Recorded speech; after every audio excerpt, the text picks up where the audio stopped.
శివాజ గురవే నమః.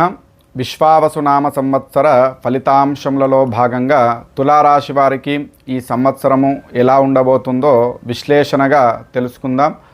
చిత్తా నక్షత్ర చివరి 2 పాదములు, స్వాతి నక్షత్ర 4 పాదములు, విశాఖ నక్షత్ర మొదటి 3 పాదములు ఈ తులారాశిలోకి వస్తాయి.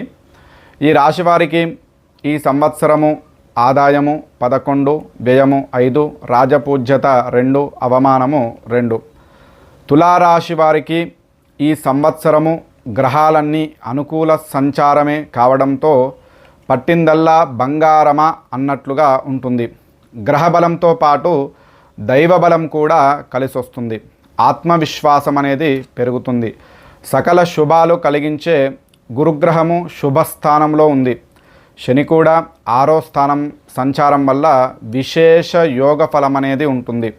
విద్య, ఉద్యోగము, వ్యాపారము, కళారంగము, రాజకీయాలు, వ్యవసాయము, పరిశ్రమలు ఇలా మీరున్న ప్రతి రంగంలోనూ మంచి ఫలితాలు పొందగలుగుతారు.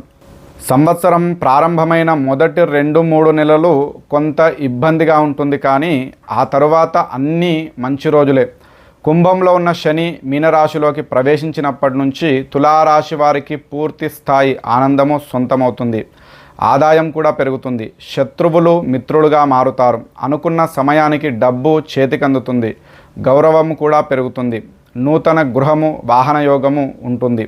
అయితే ఈ రాశి వారికి నరఘోష కూడా ఎక్కువగా ఉంటుంది. విద్యార్థులకు గురుబలం బాగుంది. జ్ఞాపక శక్తి పెరుగుతుంది. మంచి మార్కులతో ఉత్తీర్ణులవుతారు. ఉన్నత విద్య కోసము అడుగులు ముందుకు వేస్తారు. ఎంట్రన్స్ పరీక్షల్లో మంచి మార్కులు సాధిస్తారు. కోరుకున్న కళాశాలలో సీట్లను పొందుతారు. ఉద్యోగులకు కూడా అద్భుతంగా ఉంటుంది. గత కొంతకాలంగా పడుతున్నటువంటి బాధలన్నీ కూడా మబ్బులు తొలగినట్లు మాయమైపోతాయి. శని యోగకారకుడు అవడంతో మంచి జరుగుతుంది. ప్రమోషన్తో కూడిన బదిలీలు ఉంటాయి. పై అధికారుల మన్ననలు పొందుతారు. అనుకోని ధనము చేతికందుతుంది. నిరుద్యోగులు మంచి ఉద్యోగంలో స్థిరపడతారు. ఇక వ్యవసాయదారులకు 2 పంటలు లాభాన్నిస్తాయి. ప్రభుత్వం నుంచి అవసరమైన సహాయం అనేది అందుతుంది. కౌలుదారులకు కూడా లాభాలు వస్తాయి.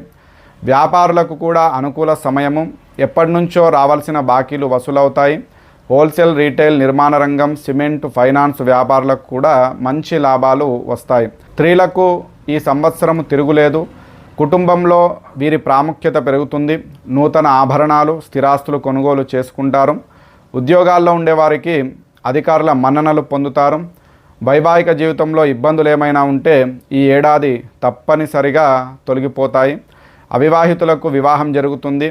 అయితే రాహు ప్రభావం వల్ల చిన్న చిన్న ఇబ్బందులున్న గురుబలము వలన కలిసొచ్చే అవకాశం ఉంటుంది. ఓవరాల్గా ఈ విశ్వావసునామ సంవత్సరము తులారాశి వారికి గురుబలం వల్ల జీవితం అద్భుతంగా సాగిపోతుంది. రాహు కారణంగా కొన్ని సమస్యలు అనేటివి తప్పవు.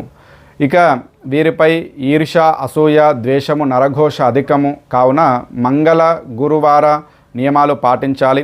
శివాలయంలో రుద్రాభిషేకం చేయించుకోవాలి. మాతశివరాత్రి వ్రతము, శ్రీశైల క్షేత్ర సందర్శన చేసుకోవడము చాలా విశేషము.